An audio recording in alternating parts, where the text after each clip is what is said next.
Welcome to Karma's Harvest. The silence that fell over Leo Miller in that interview room didn't just signal the end of a scholarship. It was the first domino in a landslide that would bury his family's legacy. We often think a shortcut only affects the one taking it, but when a lie is used as a foundation, the entire house is destined to crumble. What Leo found in his father's locked study that night changed his world forever, and it wasn't another AI prompt. Have you ever wondered if the people pushing you to be perfect are simply trying to hide their own failures? The fallout from the Global Scholars Fellowship disaster was instantaneous. Within 48 hours, the story of the valedictorian who couldn't speak had gone viral. The school board launched a formal investigation into every essay, every report, and every grade Leo had received over the last 4 years.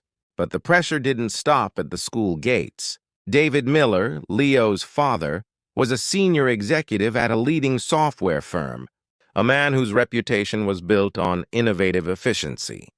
When the news broke that his son had used advanced AI to commit academic fraud, David's board of directors began to ask a very uncomfortable question. Where did a high school student get access to such sophisticated, untraceable technology? While David scrambled to perform damage control at the office, Sarah tried to maintain the illusion of normalcy at home.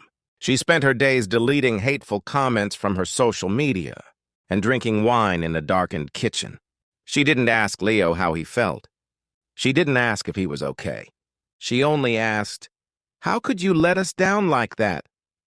She saw her son's cognitive collapse, not as a cry for help, but as a personal embarrassment. This is the tragic irony of the shortcut. The parents were so focused on the destination that they grew to hate the traveler for being human. Leo, meanwhile, lived in a state of quiet, agonizing shame. His brain felt like a rusted machine, years of letting an algorithm structure. His thoughts had left him with a strange form of mental atrophy. He could think of an emotion, but the words to describe it felt miles away, buried under layers of digital static. One night, unable to sleep and searching for an old notebook, he broke the lock on his father's private study. He wasn't looking for a scandal, he was looking for himself. But what he found was a folder on David's computer titled Project Echo. As Leo scrolled through the files, the horrifying truth came to light. The AI he had been forced to use wasn't a commercial tool. It was a prototype David had stolen from his own company, a ghostwriting engine designed to automate executive decision-making and report writing. Leo realized that his father hadn't just been helping him with schoolwork. He had been using his own son as a beta tester for a tool he was using to fake his own career success.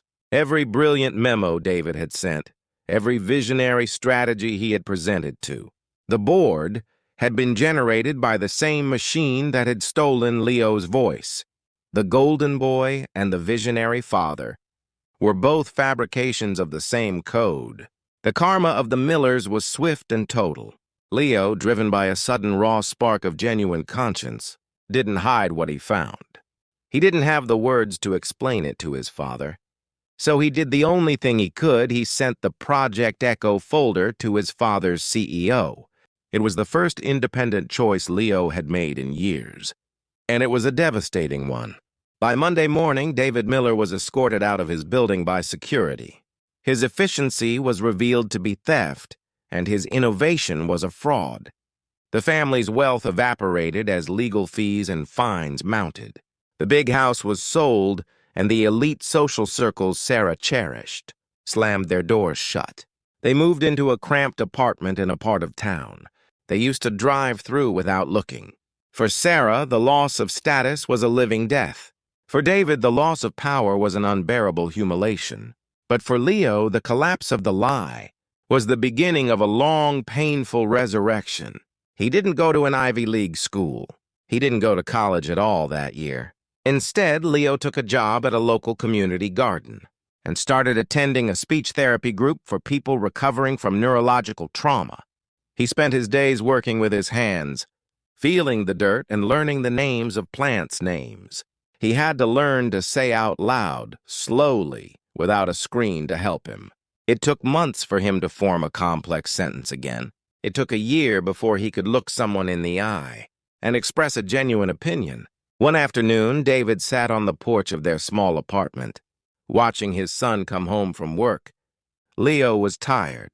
His clothes were stained with soil, and he looked nothing like the golden boy his father had envisioned. David tried to apologize, his voice trembling as he realized the magnitude of what he had destroyed. Leo looked at his father, stayed silent for a long moment, and then finally spoke. He didn't use big words. He didn't use a machine's logic. He simply said, "I'm finally here, Dad. Are you?" The Miller's story serves as a reminder that the fastest way to get somewhere is often the surest way to lose yourself. In the harvest of our lives, we only get to keep what we actually grew ourselves. Everything else is just a loan that karma eventually collects with interest. Thank you for walking this path with us at Karma's Harvest. This concludes the story of the Miller family, but the lessons of the harvest never end.